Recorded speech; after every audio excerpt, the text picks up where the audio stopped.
Hola, queridos amigos de Contexto.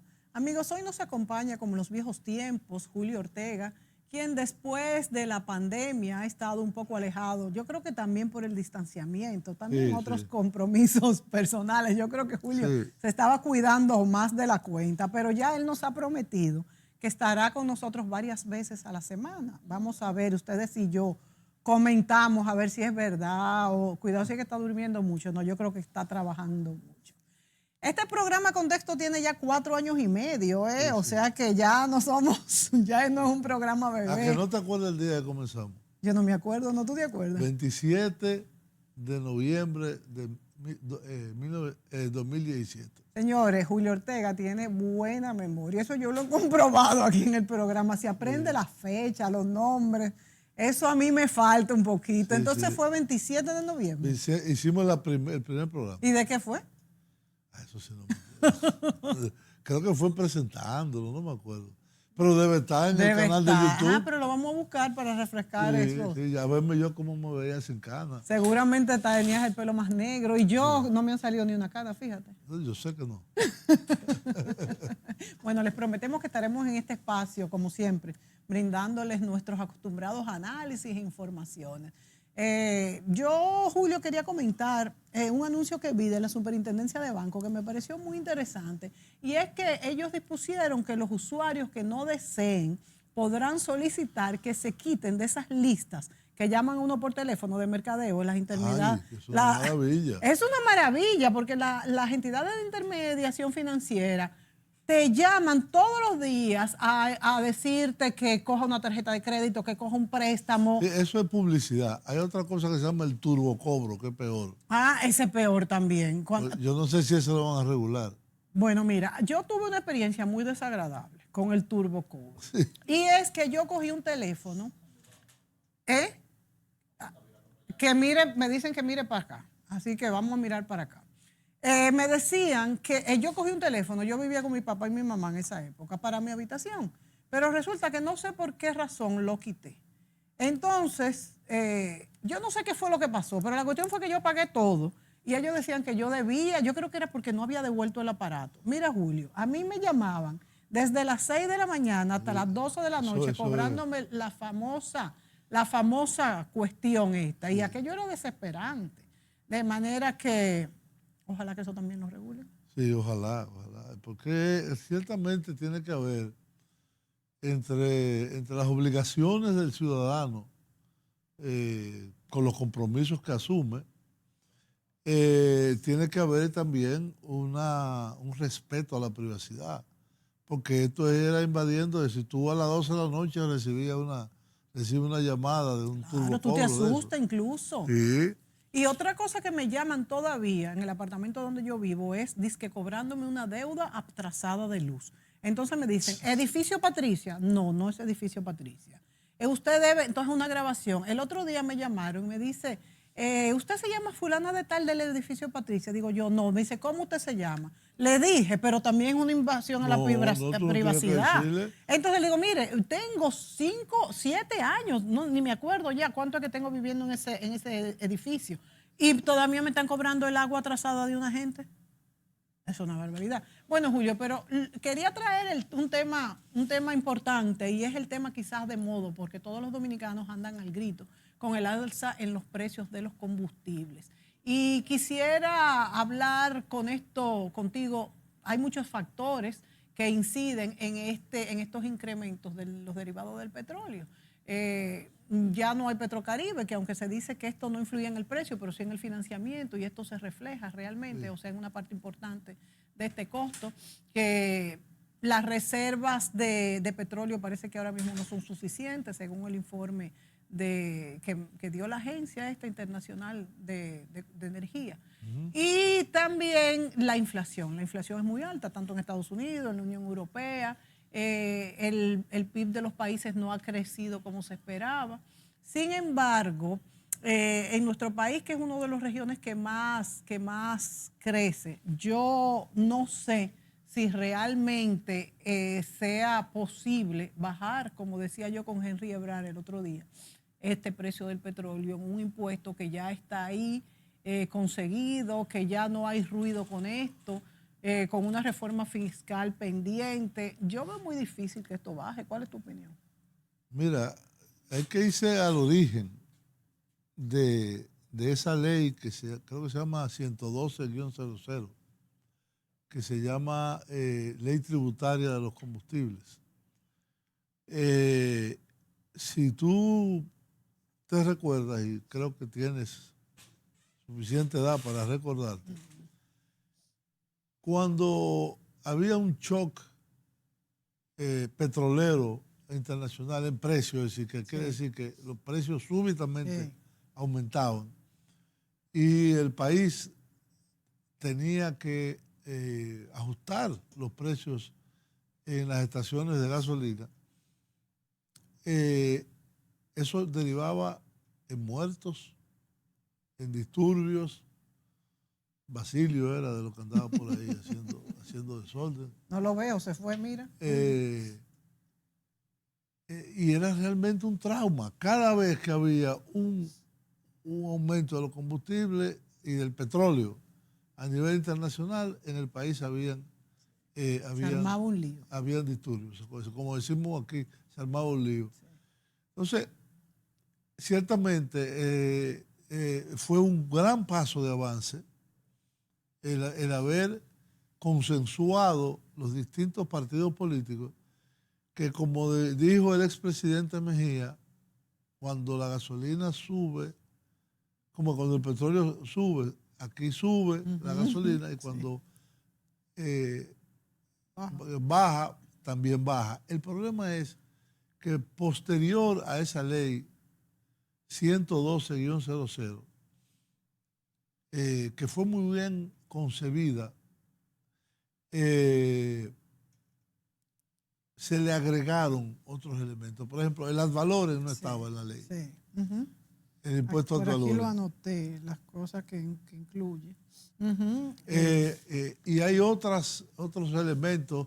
Se llegó en una ocasión hasta agregarle al precio del GLP 10 centavos de peso, 10 centavos para financiar supuestamente unas terminales, y eso se quedó así. No, inclusive para el parque vehicular se le agregaron 2 pesos. Sí, se agregaron 2 pesos para cambiar el renove, no creo que era. Es decir, la ley se fue convirtiendo como en un collage. Exacto, en más y más y más. Ponle otro. Agrégale agrégale tal, agrégale para cual. Entonces, yo pienso... el costo de comercialización dicen que es el más alto de América Latina. ¿Será verdad realmente? Porque se divide, son los transportistas, la marca y las distribuidoras. O sea, esa es otra, que dentro del precio, en una economía que tanto se ha querido decir que es una economía de libre mercado, aquí lo que cobran el que tiene el camión que lo lleva a la bomba de gasolina tiene un monto determinado. Sí, ahí no hay competencia. Sí, ahí no hay competencia. De hecho, recuerdo un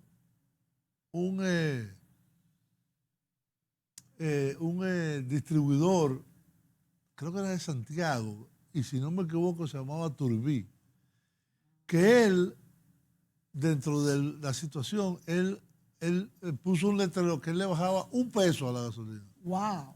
Cuando ya era 1 peso era poca cosa.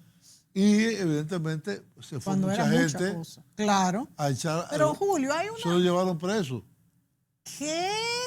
Se lo llevaron preso porque tú no puedes alterar ni los márgenes ni el precio final. Pero mira qué locura, porque es verdad lo que tú dices, es una economía de mercado. O sea, lo que debería existir es el Estado fija un precio, un impuesto que se le va a dar en valor del costo a ellos, pero lo otro debe ser... Un impuesto y el resto, el transportista, el distribuidor, el detallista, etcétera, que sea competencia. Claro.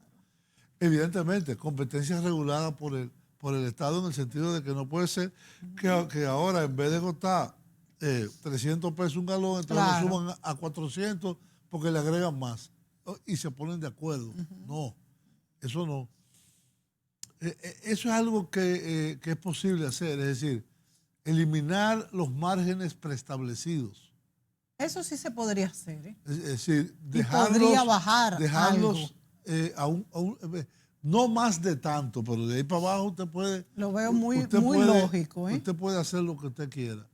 No creo, no tengo una tabla, yo la estuve viendo Sí, yo anoté aquí inclusive, recientemente pero ahora de no lo los veo. precios por ejemplo, yo sé que en Colombia es casi igual que aquí, Sí, en Colombia es casi igual que aquí. el precio del galón.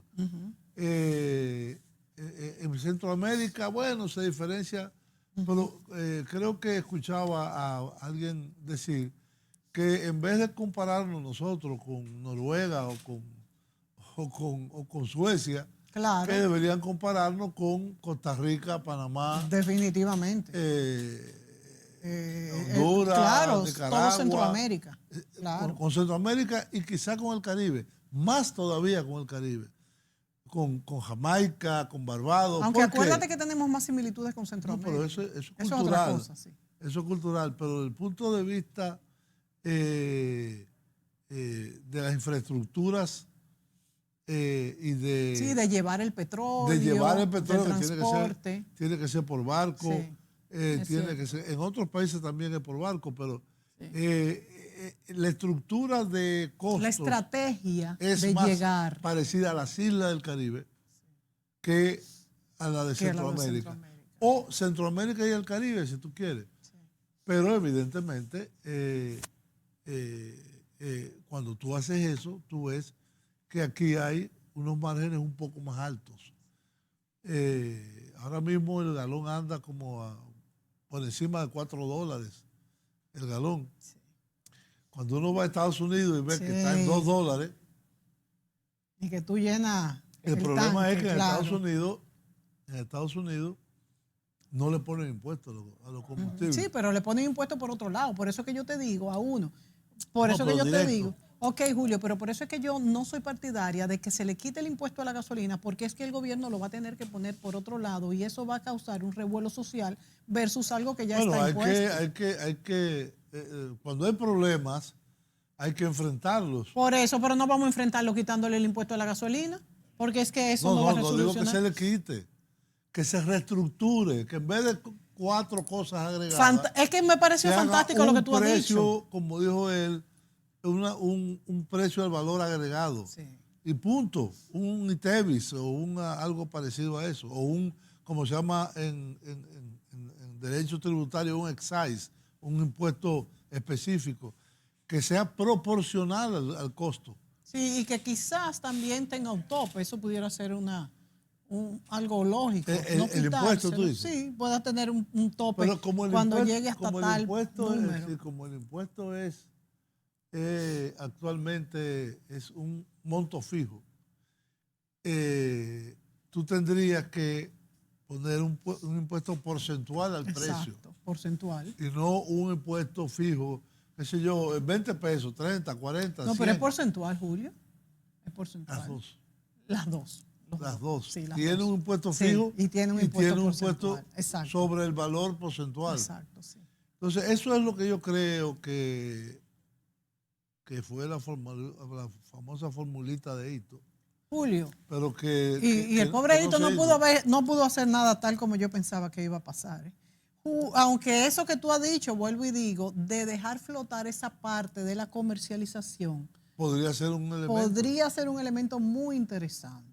Pero te quería comentar, hablando que vi esta mañana cuando salía para acá, que se unieron Total Energies y Martí. No sé en qué beneficiará eso al consumidor, por ejemplo, pero creo que son 190. Total es una de las grandes empresas mundiales de petroleras francesa. Sí. Era la que se llamaba antes Elf Aquitaine. Total compró aquí, ¿qué fue lo que compró aquí? Eso. No, espérate. No, compró. Eso. Porque, espérate, sí, eso. Pero primero era Total y ahora ellos cambiaron inclusive el logo y ahora es Total Energies porque ellos están trabajando también en energías renovables. O sea, al cambio a verde. Por lo menos están vendiendo esa imagen. Sí, pero yo vi la información, el Grupo Martí, no sé si es el más grande en distribución de gasolina en el país, pero uno de los más grandes, con Sunix. Sí. Una sinergia entre ellos puede ser beneficiosa al consumidor, pero hay que ver en qué. Exacto, por eso te pregunto. Estoy buscando a ver si fue eso que compró. Yo creo que sí. No, se fusionaron fue. No, perdón, ahora se fusionaron Total y Martí en Total Energies. Bótese. Sí, no importa. Ahora se fusionaron Total y Martí, pero mi pregunta Creo que es... mitad y mitad. Sí, mitad y mitad. Yo lo leí, pero Total le compró fue a eso. Eso es lo que no recuerdo. Yo creo que sí. Yo creo que sí. eran bombas eso. Yo creo que sí. Aunque no las compró todas, porque todavía quedan algunas. Es cierto. Es un mercado muy dinámico y que deja mucha ganancia. Por eso tuve que, por ejemplo, lo que era antes la cadena Isla, Que desapareció totalmente. no la adquirió el grupo Corripio. Y ahora ellos compraron el nombre comercial de Shell, porque Shell se había ido. Sí. Entonces tú ves que tienen el logo de Shell. A veces tiene nombre. Señores, ¿no? pero qué locura, como compran el logo de ya una marca establecida eso es, mundialmente. sí, eso es muy interesante. Sí. Y cuando un grupo como el de Corripio incursiona en un mercado, es que hay muchas ganancias. Por supuesto. Sí. No, es un mercado millonario, el de los combustibles, lo bueno, maneja todo. Y la energía en general. En algunos países y algunas teorías sostienen que hay que dejar que el precio suba o hay que empujar a que el precio suba para que se desarrolle para las energías bajar renovables. la tendencia del consumo, la propensión al consumo y que se desarrollen otro tipo de energías. Nosotros en una época se habló mucho de el alcohol de la caña de azúcar. Pero mira, ya el no etanol. se habla de eso, ¿verdad? No se habla del etanol. ¿Cómo se llama? En Brasil se desarrolló mucho el etanol. Y aquí eso había estuvo muy de moda. Y en una época, tengo entendido, durante la Segunda Guerra Mundial, que hubo problemas de suministro, se usó etanol aquí. Es decir, que es algo conocido, hay unas proporciones que son inofensivas, 70-30, pero en Brasil hay vehículos de 100% de etanol. De hecho, Julio, ¿tú te acuerdas que en esa misma época se hablaba mucho del bagazo de la caña de azúcar como energía en general? O sea, que no solamente como... Exacto, el etanol, por eso me acuerdo.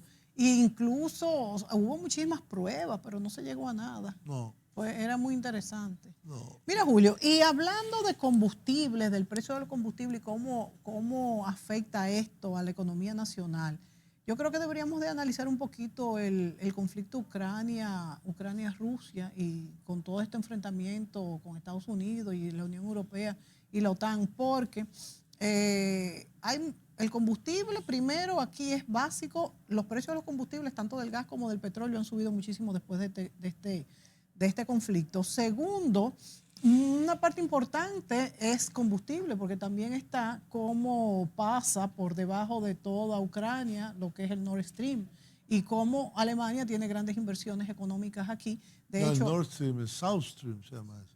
Ese es el South, no es el Nord Stream 2. El Nord Stream es el que viene de... Por el mar. Por el Báltico. Ah, y entonces el South, si el tú que ves pasa un por mapa Australia. de todos los gasoductos que vienen de Rusia vamos a hacia Europa, no sé si lo pueden encontrar, sí. Pero unos vienen... Los que son dos paralelos son los South, los que vienen por el Báltico. No, por el Báltico. El Báltico del norte. Sí, por eso te digo. Por el mar, ahí no, vienen por el Mar Negro también. Ajá. Hay uno que se llama el Turkish Stream y el South Stream entra por el Mar Negro y por Grecia. Ok, Julio, pero ¿cuáles son los que son dos que van paralelos en el mar? Ese es el Nord Stream. Ese es el Nord Stream. Entonces tú me hay dices uno, que ya hay uno y se está construyendo el segundo. No, está terminado casi, el Nord Stream 2. Exactamente. Entonces, el que va por debajo de Ucrania Tú me dices que es el South. No es por debajo, Es por el Mar Negro. arriba. Que va. Ok, la cuestión es que ¿cuál es el que está? Es el Nord Stream 2, que es con capital alemán. No, es dirigido a Alemania y es inversión de Gazprom, de Rusia. No, Sí, Alemania tiene una gran Bueno, inversión ellos pueden haber ahí. puesto algo De hecho, ahí. el mismo canciller, el ex canciller alemán, uno de ellos, no me acuerdo cuál de los funcionarios, tiene una gran inversión ahí. No. Sí, Está Julio, hablando de búscalo. Gerhard Schröder. Gerhard Schröder, del Partido Socialdemócrata, es miembro del Consejo de Dirección de Gazprom, Sí, pero él que es tiene una industria inversiones. rusa. Pero él tiene inversiones ahí. No, porque es estatal, Gazprom es estatal. Bueno, yo leí que él tenía inversiones ahí, que tienen muchos El intereses. punto es que... Yo sé que es para el gas, ok, para el gas alemán, pero los Estados Unidos lo que quieren es disminuir El gas para Alemania. disminuir el porcentaje de gas que Alemania le compra a Rusia. Lo que quieren Lo porque que yo hay no mucho entiendo negocio. por qué le interesa eso a Estados Unidos. O porque hay negocio también, Julio. Porque compitan ellos, que den un precio Sí, más bajo. es cierto, es verdad. Y no por medios militares. ¿Por qué tiene que ser por medios militares? Mira, Rusia, la Federación Rusa actual, provee el 41% del De gas todo el natural gas de Unión Europea. de Europa Occidental. Y es uno de los grandes productores de gas, petróleo y otros derivados, el del mundo. Sí. Pero el problema, lo que no se han puesto a analizar es que Rusia tiene probablemente la frontera más larga del mundo con China. Y China es, aún con todo y esto del coronavirus y de la pandemia, es la economía que más crece del mundo. Y tiene 1.400 y pico de millones de habitantes. Entonces, recientemente, con la apertura de los Juegos de Invierno, que por cierto, ayer me enteré que, bueno, Juegos de Invierno, no hay países caribeños, pero hay una representación, por primera vez, hay una representación de un país caribeño, es Haití. ¿Sí? Sí, un esquiador. Wow. No sé en cuál estilo, pero hay una representación. Qué bien. La primera vez que un país del Caribe manda un representante. Un representante. En la inauguración, porque además se comenzó también con otra campaña de parte de Occidente, prácticamente Estados Unidos, de hacerle no un boicot a los Juegos, sino un llamado boicot diplomático. Es decir, que no irían representantes oficiales a la inauguración y el desarrollo de los Juegos. Como diciendo, bueno, los atletas que compitan, pero nosotros no te vamos a dar el visto bueno de que vaya el presidente o el canciller o el jefe del Estado, lo que sea. Esos fueron los países de Europa Occidental y Estados Unidos y Canadá, evidentemente. Y Australia y... ¿Ninguno mandó representación? No, pero Rusia mandó al presidente. ¿Y se reunieron? Y muchos de los países de Asia Central también fueron. Y aprovecharon para hacer una bilateral. Y una de las cosas que salieron en esa reunión es que China le solicitó a Rusia aumentar las ventas de gas y de petróleo. Y acordaron subir las actuales ventas en 10.000 millones, yo no me acuerdo de qué unidad, pero 10.000 millones. De cualquier unidad son muchos. Es mucho. No sé si eran no eran metros cúbicos, era otra forma de medirlo. Y entonces ahí China declaró... Era de gas natural, no de petróleo. Y petróleo. Ah, de las dos cosas. Las dos. Pues tenían que ser barriles y metros cúbicos. ¿Cómo se llama? Las ventas es decir, mundiales de petróleo se medían en toneladas métricas. Sí. Barril es una medida norteamericana. El asunto es que China declaró que todo el gas y todo el petróleo que no pueda ser colocado en el mercado europeo, ellos se lo compran. Wow, qué golpe para esta parte de No, Unión y además Europea. lo que los norteamericanos quieren, que es alejar a China y a Rusia, lo que hace es que lo acercan. Acordémonos también que Rusia y China han tenido relaciones malas durante la historia. Ahora, sin embargo, parece que tienen amores. Ahora no. Sí, ahora parece Ahora que tienen ahora amores. están, Sin embargo, Julio, China no ha reconocido la anexión de Crimea, por ejemplo. no sabía. Sí, no. No tengo. Y no ha Pero reconocido. Crimea ha sido ruso siempre. Sí, no, pero Ucrania también, si eso vamos. Esa parte de No, Bombay. sí, pero Crimea fue ruso hasta 1954.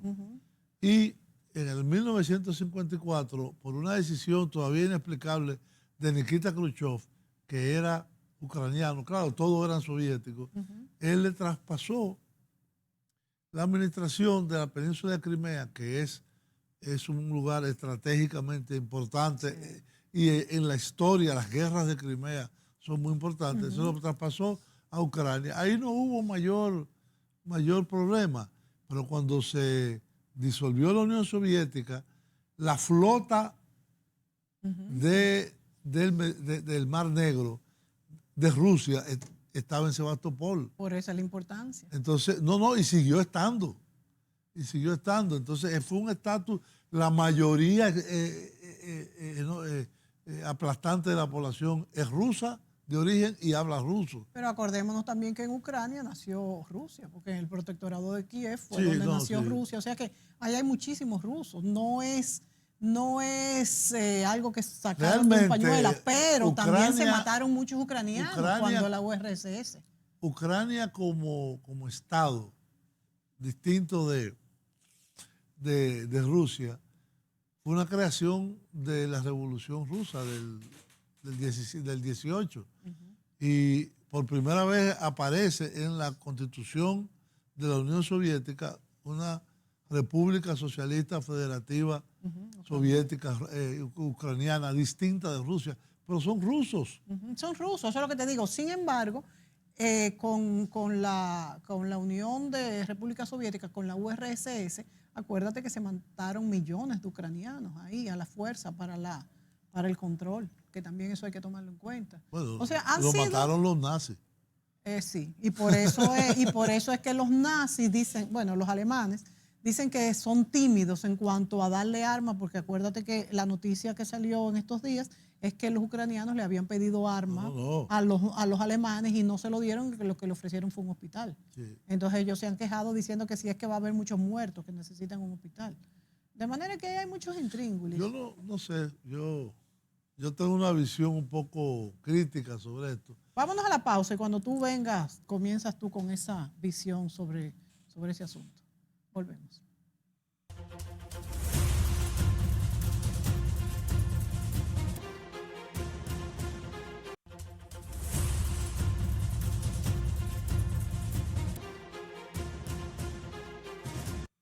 Bien, amigos, continuamos en su programa Contexto. Estábamos conversando sobre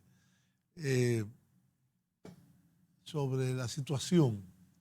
A mí no me gusta llamarle el conflicto, pero la situación existente y eventualmente que podría evolucionar en un sentido peligroso para la humanidad en la zona de Ucrania. Es llamativo que en todas esas reuniones que se han hecho en Washington, que se han hecho en Ginebra, que se han hecho en varios lugares, Ucrania no participa, no invitan al Estado ucraniano. ¿Qué ha pasado? Ucrania, sin irnos muy atrás en la historia, Ucrania en el año 2014 tenía un presidente electo que se llamaba Víctor Yanukovych. Yanukovych era un antiguo funcionario de la Unión Soviética, como muchos de ellos, o todos, Sí, todos ellos. Y Yanukovych tenía una presión de firmar un acuerdo de asociación con la Unión Europea o no. Y esto hubiera sido el primer paso para un proceso de integración en la Unión Europea y un proceso de integración en la OTAN. La OTAN no es tan comercial como la Unión Europea porque es una alianza militar. Claro, de defensa. Entonces,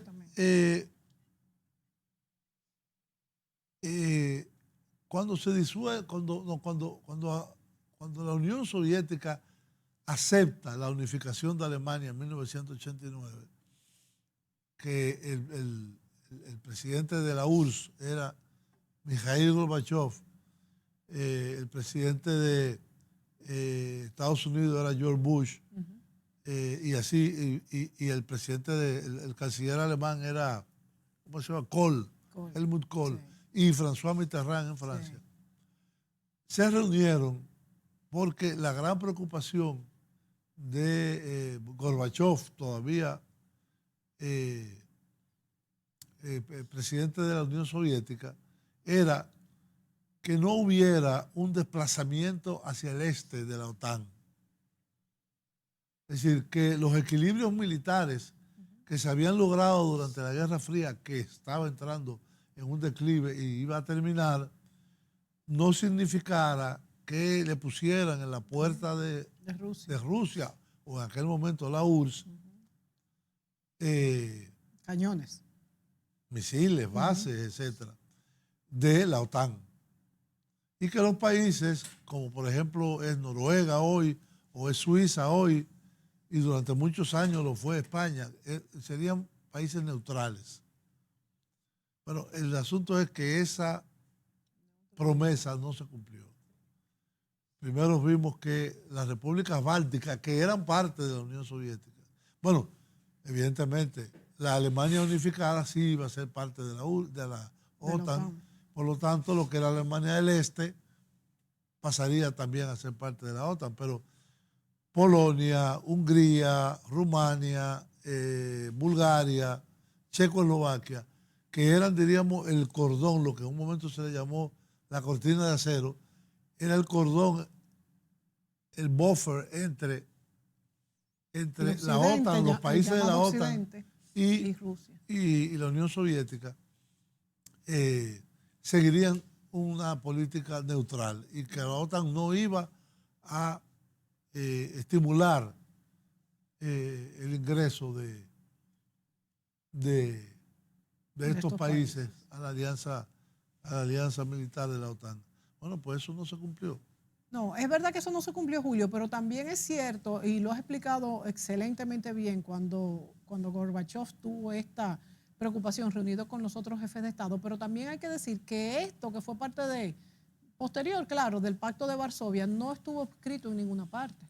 También eso es importante, no estuvo escrito en ninguna parte en cuanto a pacto, sino que fue algo que se expresó, que hasta cierto punto es lógico. Pero yo creo que lo más importante en la diplomacia, claro, es respetar lo que se dice, es respetar la palabra sobre todo de los jefes de Estado. Claro, y en un momento tan importante. Sí, entonces, bueno, eso se incumplió.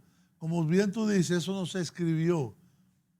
Quizás fue un error, debió escribirse, pero en ese momento lo que primaba era un ambiente de confianza entre las partes. El asunto fue que los primeros que entraron y que habían sido parte de la Unión Soviética fueron los 3 países bálticos, las 3 pequeñas repúblicas bálticas, Estonia, Letonia y Latvia. Después entró Polonia, después entró Hungría, después entró Checoslovaquia, después la República Checa y Eslovaquia, después Rumanía, Bulgaria. Y ya tienes todo ocupado. En Bulgaria no, en Rumanía y en Polonia, misiles de mediano alcance, que en el 2002 había un tratado de regulación de los misiles de mediano alcance. Estados Unidos lo denunció, se salió, dejó de existir ese pacto. Entonces, sin el pacto de regulación de los misiles de mediano alcance, y es como ahora dice el presidente de Rusia, si Ucrania, que era parte del corazón de la URSS, entra a la OTAN, eso quiere decir que casi van a tener esos misiles adentro. Que los misiles, los Tomahawk, que tienen cabeza nuclear, que los hay en Rumania y los hay en Polonia, estarían a 5 minutos de Moscú. Sí, pero también Rusia, acordémonos que Rusia ha mejorado todo lo que son sus fuerzas bélicas después de Tiene que hacerlo. Sí, pero tremendamente. También ellos tienen unos misiles que ven en la oscuridad. Pero el problema es tú tener misiles norteamericanos.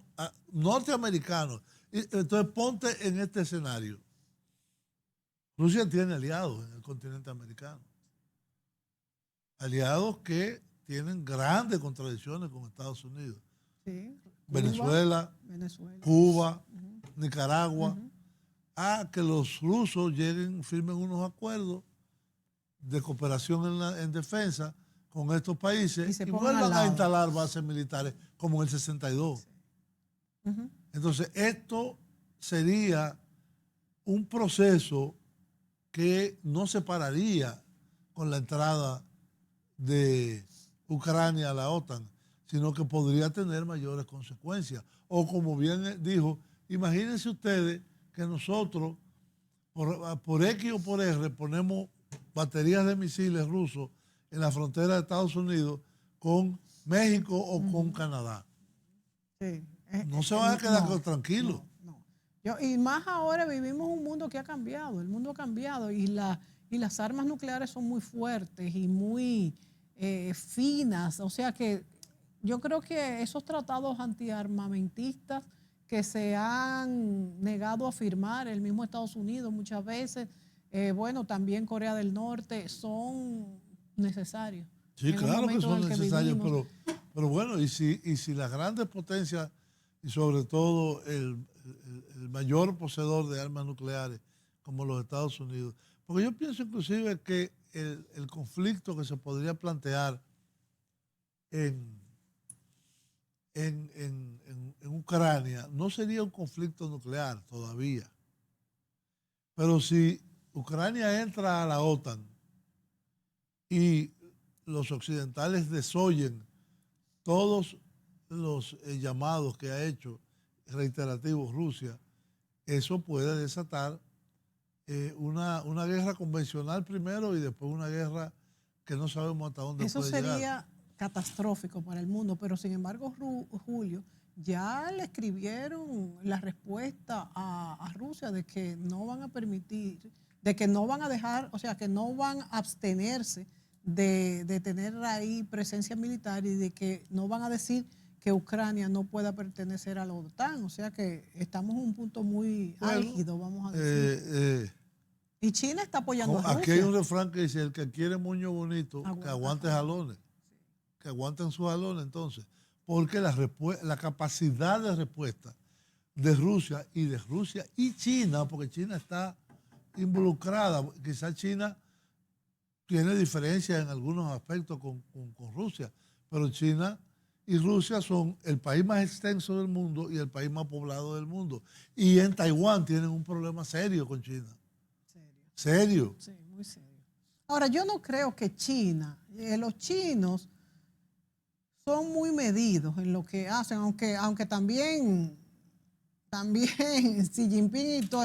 Pero yo lo que creo es que no los van a apoyar del todo. Yo pienso que también es darle el apoyo ante esta situación, a ver cómo reaccionan los otros, que sería lo más lógico. Yo espero que aquí la Cancillería Dominicana hizo un llamado a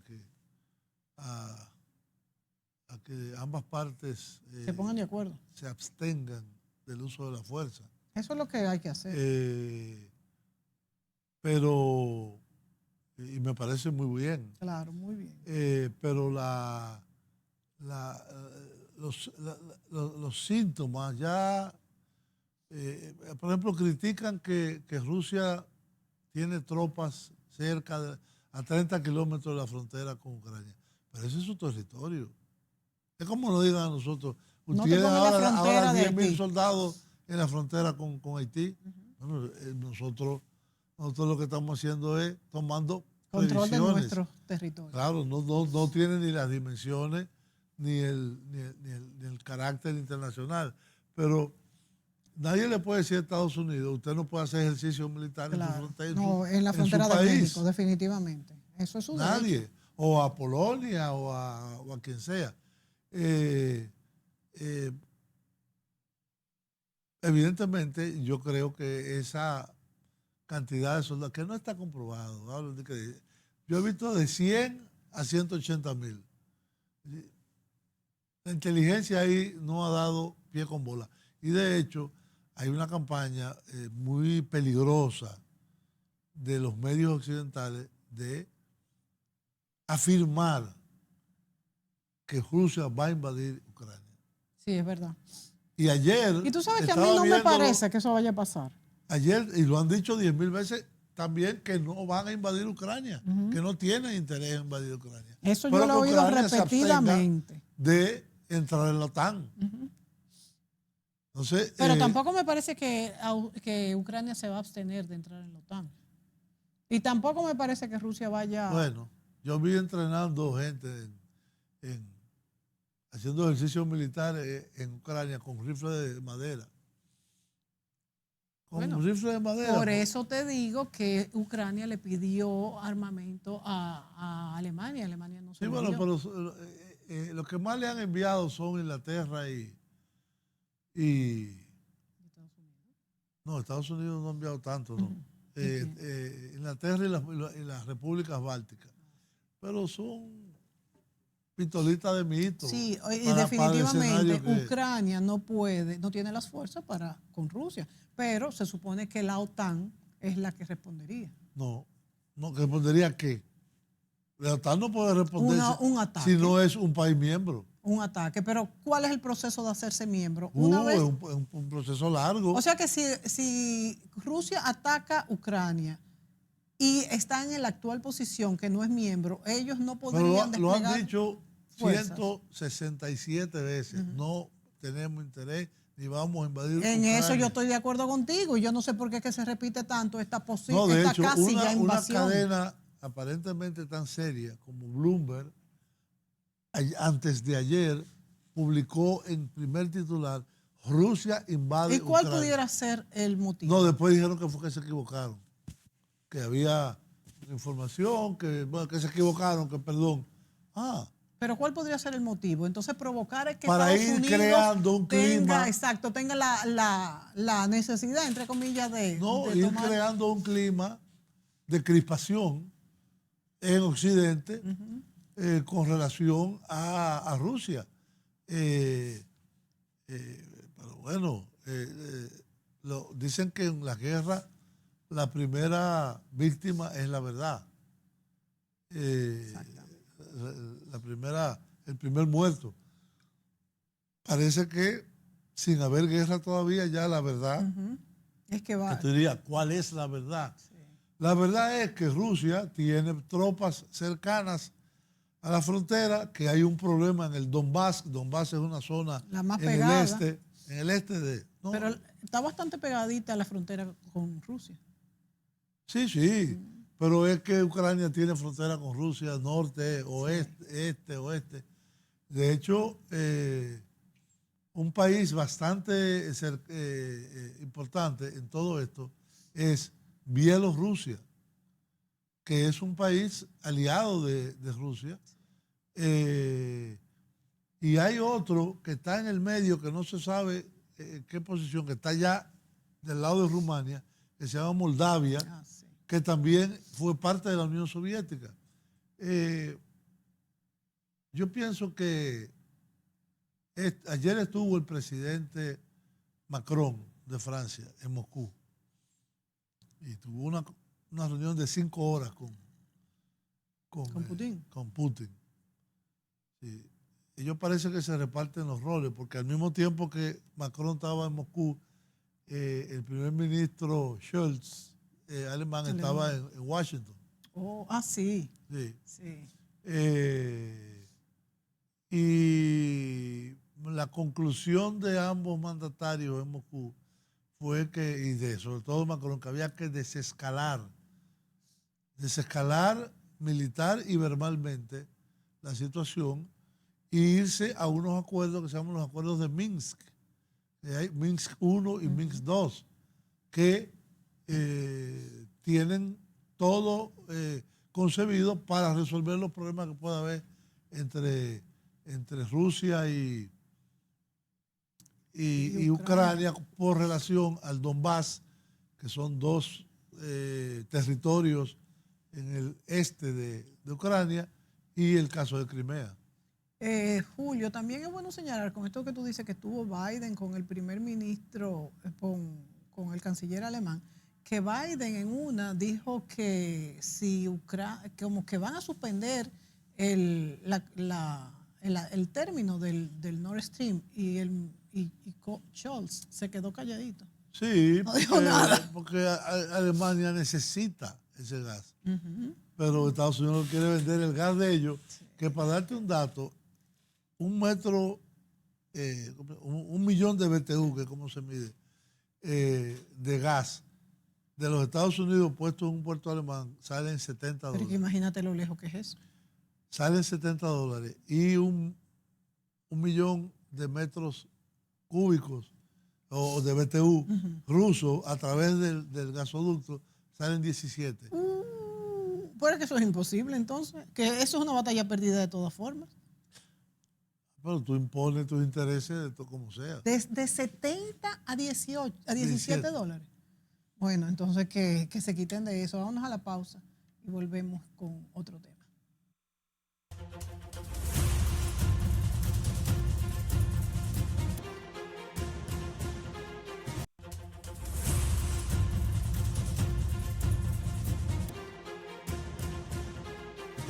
Bueno, en este programa con Julio Ortega hemos analizado un poco el panorama internacional refiriéndonos al conflicto, bueno, que está de moda, como hemos dicho, que este supuesto ataque de Rusia a Ucrania, porque si bien es cierto que hay fuerzas en toda la frontera, no ha dicho Rusia en ningún momento que va a haber un ataque, pero está de moda el tema y todos los medios internacionales hablan de esto.